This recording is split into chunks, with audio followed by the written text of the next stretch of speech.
How did you get started doing your podcast? What made you want to do that? It's fucking great. I love some of your guests. Thank you. And I'm looking forward to you having Jim in here. I think that would be great. Mm-hmm. But yeah, so that's a little bit of a convoluted story. I was on Wall Street. So I came out of college and I worked in the private bank at Merrill Lynch. And so my boss, who was there a long time before me, he managed the wealth of very, very rich people. So I think like the average net worth was like 80 million, something like that, 70, 80 million. And we also did work with like companies. So like public companies, we would do 10b5-1 plans. Sometimes we do something really simple like a 401k, as it just gave you an excuse to know everyone there. But I did that for a few years. And the way that business works is you come out of college, if you're lucky enough to get into a great situation like that, and I was, because me and my boss got tight before I got there, you grind like a dog, and then eventually you get the offer if you make it, and then you make money. And so I did that, and I loved my team and everything, really enjoyed working with them, but you don't know anything about the world coming out of college. No. And I didn't, in fairness to myself, I didn't assume that. I wasn't like, oh, I know how things work. It was never like that. But there was a part of you that's like, all right, well, I might know one or two things. Then you get out, you're like, nah, I don't know a goddamn thing. So I started to realize, like kind of subconsciously at first and then eventually consciously, that like I wasn't into the work we did. I just didn't like banking. It's not me. Picture me in a suit every day. Wolf of Wall Street. Yeah, like exactly. Like that's not what it is, number one. It's not sexy like that, if that's what you want to call it. And it's also, it's an older school business. There's certainly some good with it. I will say the best part about my job, my favorite part that I did like, and it's actually what I owe understanding like a couple things about, is the fact that a big part of the job was going out and meeting people, knowing everyone, especially we were up in New York City. So you're in the center of the world, right? And my job was to go out and make friends with people of all walks of life who were in different industries, doing different things. So I had to learn like, oh, this guy talks to that guy because they do this thing. And then this type of business works. What are they working on over here? And then you start to get a picture of like, oh, here's how some things actually work. Then you do your research, the whole nine. So I think that was really good, and I liked that, but I just didn't like the back end work. It was very boring and regulated as hell. That fucking sucked. So you got to look at a lot of different types of businesses and like how different types of shit worked. Yes, exactly. That's cool. I like to call that looking under a lot of skirts. I'm going to use that. That's pretty good. I like that. Good, right? I like that, but that is precisely what it was.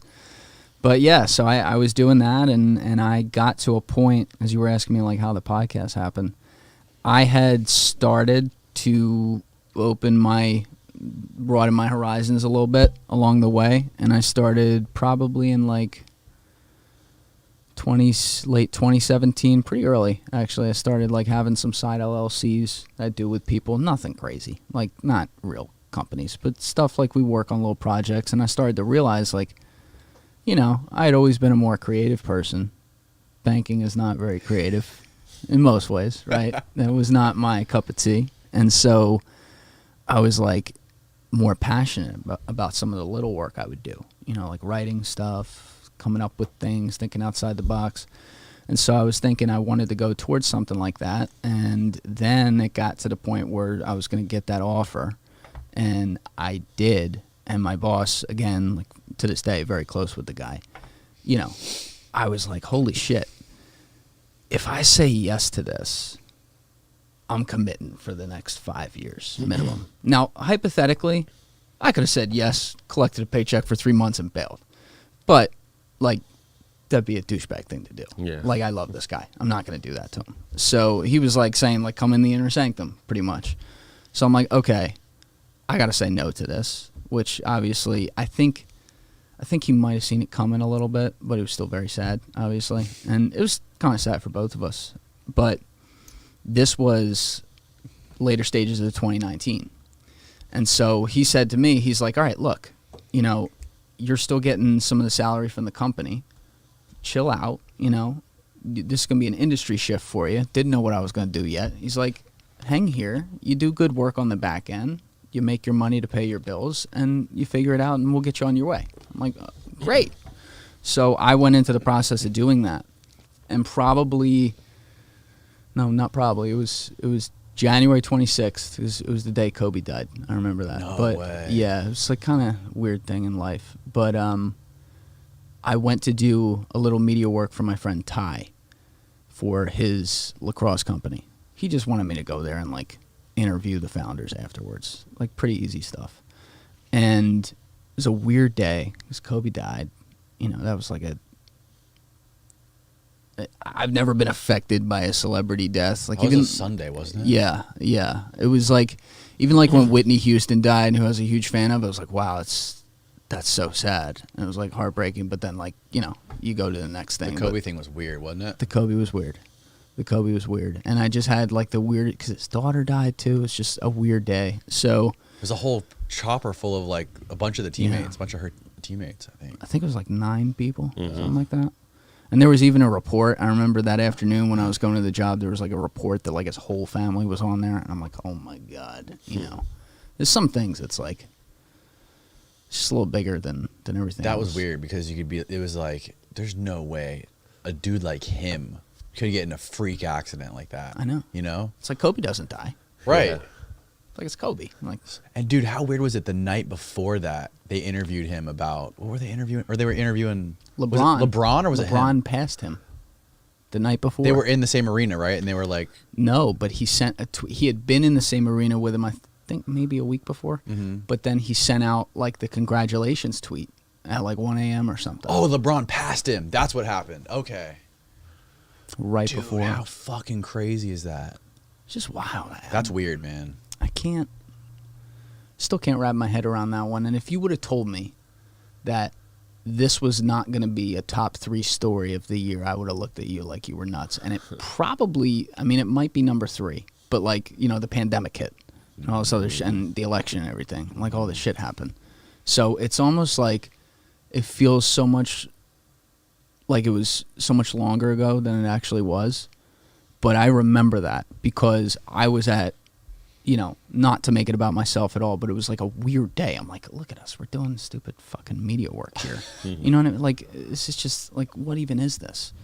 And we were supposed to start, I think, at like 6. And Ty looked at me because things got tight. And he's like, yo, can we do this at 10? I'm like, yeah, no problem. I'll just chill. So I'm just sitting there, like, thinking about this for, like, hours. And then we did it. And I didn't think anything of it. It was just, we put the cameras up kind of like this and everything, and we just did like a little, probably half-hour worth of content, just going back and forth, talking about his past and stuff like that for his company. And they turned, at the end, you know, they yelled cut, and they turned the lights on in the place. And I didn't realize, but there were like 35, I don't know, 25, 35 people, something like that, still there. And they were all just like mesmerized. I'm like, what? Like this was kind of boring. Like I don't know what the big deal is, but some people came up to me after, and they were like coming up in my face, like, "Bro, do you have a podcast?" And I'm like, "No, I don't have a podcast." They're like, "You need a podcast." And I had heard this before from some people, like sporadically. Never thought anything of it. I'm like, "What the fuck am I gonna do with a podcast?" Like, Why were they telling you need a podcast? because Ty had asked me, and again, I didn't think anything of this, but he had asked me, like, for what we were going to do, he's like, hey, I want you to ask about some of the shit that I did in college, too. Because, like, I knew about that. It wasn't, like, a big deal. But, like, some stuff that, like, it was kind of surprising that you'd have this and the content. Like, he works with high school kids and stuff. But he was being very open, like, with parents about some of the dumb decisions he made in the past. So I was just like, okay, like, if you want to do that, cool. And so, I knew the subject matter because I already knew the story and everything. And we were going back and forth about it. And I guess I just, like, pressed him on it, like, in a healthy way. And people were, I guess a lot of the people sitting there had never heard this. And they were very surprised. Like, this was some bullshit, just filming a quick interview. And then they were surprised to be, like, a little bit entertained by it and, like, how deep it got. Again, we didn't think anything of it, but they did. That was the point. And so they're all telling me this.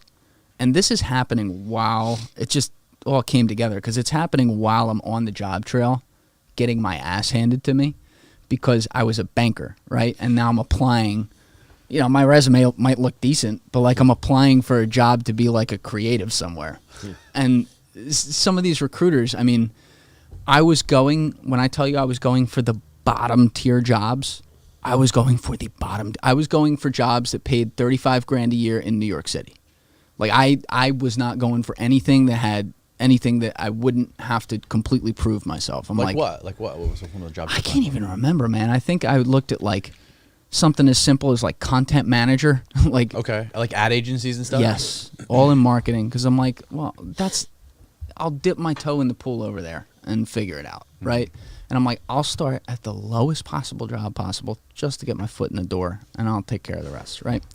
So I did have some great experiences with some recruiters who were really cool, who just like, I reached out to some random senior people, just cold called them, and they actually took my call, and they liked that because I wasn't unrealistic about it. But nonetheless, I'm getting in front of some of these opportunities, and I just had like some negative situations where people weren't even giving me the time of day.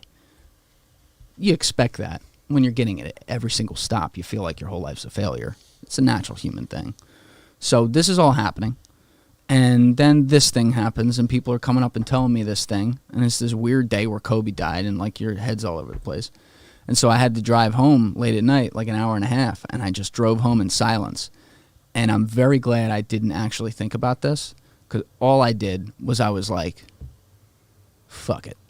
I could die in this car tomorrow. Like, I don't know what's going on here, but if I ever did a podcast, I'd do it right. Let me just start researching equipment. We'll see what happens. And that was it. Like, there was no, like, writing down a plan or, like, how it's going to... There was none of that. And I just started... I made it a weekend hobby. I'd go to, like, B&H Photo. I didn't know any of this shit. The one in New York? The one in Fairfield, New Jersey is the one I would go to. It's a big one. And, you know, when we had done media work, we always had a producer there. He'd stick some mic on me, you know, give me the thumbs up, and that was it. You know, that's the extent of what I knew. I knew things by eye, but I didn't know how to do any of it. So I kind of learned all this stuff, and throughout February, I made a lot of progress on the job trail, and I had like a couple really good opportunities potentially coming up. And then the pandemic starts to possibly hit. So I hit the order button on like all my main equipment. I think like it might have been like March 4th, something like that. Then that next week happens where like the whole world starts to shut down. Now, mind you, I'm still working in the markets at the time. So I'm on the phone all day with clients freaking out. They're losing money, the whole nine. I forget completely that I ordered this stuff. So then the first day of quarantine, Friday, March 13th, I will never forget that. I get the notification, and it's like, all of your equipment has arrived downstairs. And I'm like, oh, my God. Because now every job opportunity is dried up. Like, the whole world's stopping. And I'm like, I bring it up, I look at the couch, and I'm like, what the fuck am I going to do with this? This is the dumbest shit. This is a sick joke on me right now. So then I don't know, maybe it was like a second, maybe it was 10 seconds, I don't know, but I stared at it, and then I'm like, fuck it, when else am I going to do this? And my boss, I swear to God, it was like either that day or within 2 days, calls me up and he says, hey, we're probably not going back to the office till like June. And I'm like, okay. And he's like, you definitely just had every job opportunity dry up, didn't you? I'm like, yeah. And he's like, all right, I know you were going to leave at the end of this month, but why don't you just like chill and collect, and then when the job market heats back up, you can get out of here. And I'm like, sounds good to me, you know? So I pretty much did that, and while this was going on, I just crossed a chasm. It was like April 1st. I just had a moment, and I never looked back, and I'm like, I'm just going to build this